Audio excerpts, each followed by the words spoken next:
Olá, meu nome é Renato Raiol, sou fundador da Quant, um gabinete especializado na orientação técnica de construtores que utilizam Light Steel Frame aqui em Portugal. Nesse vídeo nós vamos falar sobre a durabilidade de uma estrutura de Light Steel Frame, sobre a especificação do aço, enfim, sobre alguns cuidados de manutenção que nós temos que ter com essa estrutura. Tá? E para a gente começar esse tema, eu vou te falar aqui um pouco o que a norma europeia especifica em termos de liga que tem que ser utilizada para a fabricação de perfis informados a frio. Né? A norma EN 10346 de 2009 especifica que o aço a ser utilizado nesse tipo de estrutura é o S280GD. E o que significa esse númerozinho? Isso aí é a resistência estrutural desse aço, dessa liga. Tá? Você pode encontrar em alguns outros fornecedores de perfis de aço leve até uma liga, uma resistência maior, S350, enfim, mas o mínimo exigido pela norma é o S280. Tá? Eu não me preocuparia se uma empresa utiliza S280 ou S350. O importante é que você leve essa informação para o engenheiro de estabilidade, tá? Para que na hora que ele estiver desenvolvendo o cálculo estrutural, ele esteja considerando ali a resistência correta do material. Entretanto, não é sobre esse tema que nós vamos abordar aqui nesse vídeo, tá? Nós vamos focar na parte da resistência contra a corrosão, ali a nossa famosa ferrugem.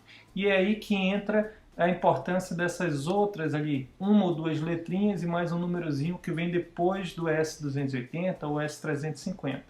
Nesse caso aqui, o aço mais utilizado para a fabricação dos perfis aqui em Portugal é o que tem a proteção Z275.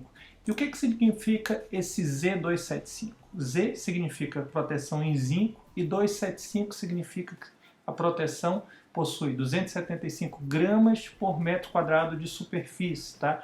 De chapa de aço. Tá? Na maior parte dos casos, essa especificação, esse tipo de aço vai ser suficiente para a gente construir a nossa estrutura de aço leve, ter ela toda protegida. Até porque o ideal de uma estrutura de Light Steel Frame é que ela fique toda vedada, ou seja, você tem um aço exposto ali durante o processo de construção, mas depois da sua moradia pronta não tem nada ali em contato com o meio ambiente.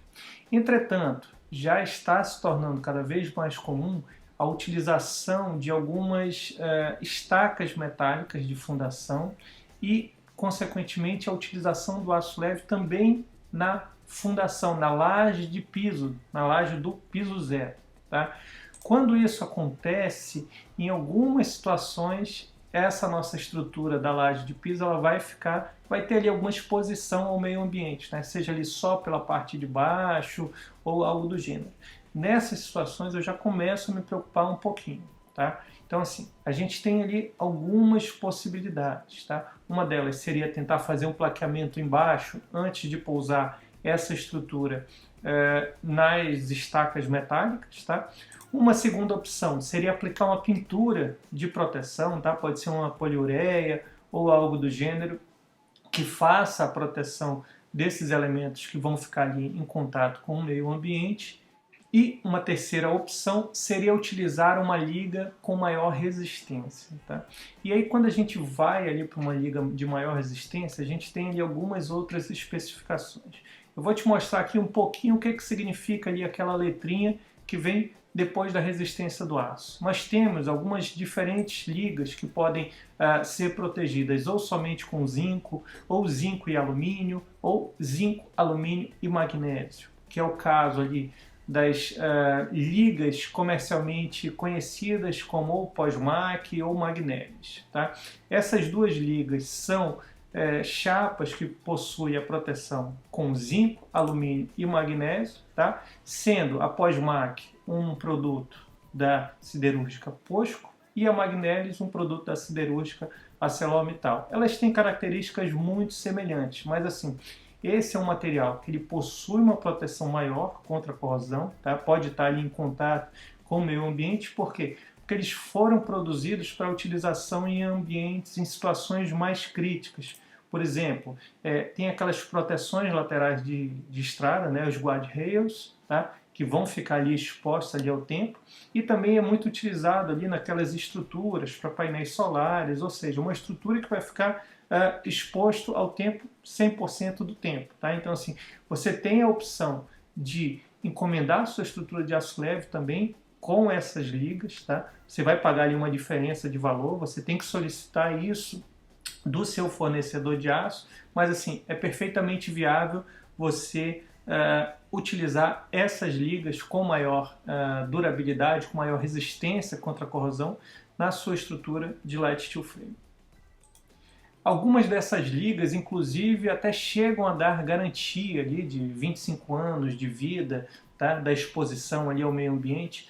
No entanto, a durabilidade de uma estrutura de aço galvanizado é muito maior do que isso. Tá? Se a gente estiver falando de uma estrutura que não esteja em contato ali com o meio ambiente, a gente está falando de estruturas que tendem a durar mais do que 100 anos. Tá? Agora, é muito importante você também ter cuidado com a parte de manutenção. Tá? Se até uma estrutura de betão armado, quando sofre uma infiltração, você tem que dar uma manutenção, tem que ali fazer umas correções, com as estruturas de aço leve é a mesma coisa. E qual que é a nossa preocupação com o aço leve?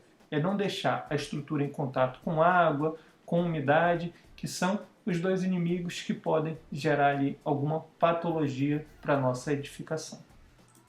Uma outra dúvida também muito comum entre os construtores é se a etapa de corte e de parafusamento afeta em alguma coisa a galvanização, a proteção dos nossos perfis metálicos. Não. Esse corte e esse furo são elementos muito pequenos para gerar algum tipo de dano à nossa estrutura. Tá? Por exemplo, se ali gerar alguma oxidação, enfim, alguma ferrugem, aquilo ali tende-se a estabilizar. Qual que é o problema? É se eu tiver esse elemento ali em contato direto com a água, tá? Por quê? Se você cria ali uma ferrugem, a água vem limpa, ele vai criar uma nova ferrugem. E aí sim ele pode ir corroendo o seu material. Mas se vamos imaginar que criou uma ferrugem por causa de um corte mal feito ou algo do gênero, aquilo ali se estabiliza e não avança para, digamos assim, corroer a sua peça. Então, assim, não se preocupe com essa parte de parafusamento, com a parte de corte da estrutura. É claro que cortes com algumas máquinas de corte a frio deixam, digamos assim, o corte mais limpo, tá? Um corte sem queimar, tá? Se você utilizar uma máquina igual essa, como você está vendo aí na imagem, que é uma máquina feita para corte de metal de baixas espessuras, tá? Com disco dentado, né? Disco pastilhado, você vai ver que o corte é bem mais limpo do que feito por uma rebarbadora, que acaba deixando ali aquele corte um pouquinho queimado, tá? Acaba esquentando a peça. Mas assim, mesmo naquele tipo de corte não tem, digamos assim, grandes preocupações. Se a estrutura estiver isolada, ela vai ter uma durabilidade muito grande. E agora, para encerrar esse vídeo, só mais uma dica. Quando você for comprar a sua estrutura de aço leve, né, seus perfis, solicite ao fornecedor o certificado do aço. É nesse documento que você vai ver ali tanto a resistência do material, quanto a proteção desse material, quanto a corrosão, tá? Quanto aos efeitos do meio ambiente. E se por algum acaso você ainda estiver desconfiado se o material que te venderam é mesmo correto, uma opção que você tem é ir procurar um medidor de espessuras, né? Medidor de camadas, aquele que a gente utiliza para medir, digamos assim, a pintura de um carro, tá? De um automóvel. Você pode utilizar esse tipo de equipamento também para verificar a espessura da camada de proteção do seu aço leve, tá bom? Bom, pessoal, espero que esse conteúdo tenha sido útil. Se você ficou com alguma dúvida, deixe aqui nos comentários ou nos mande por e-mail, tá bom? Lembrando que esse conteúdo faz parte de uma série de 10 vídeos publicados toda segunda-feira aqui nas redes sociais da Quant, tá? Muito obrigado e até o próximo vídeo.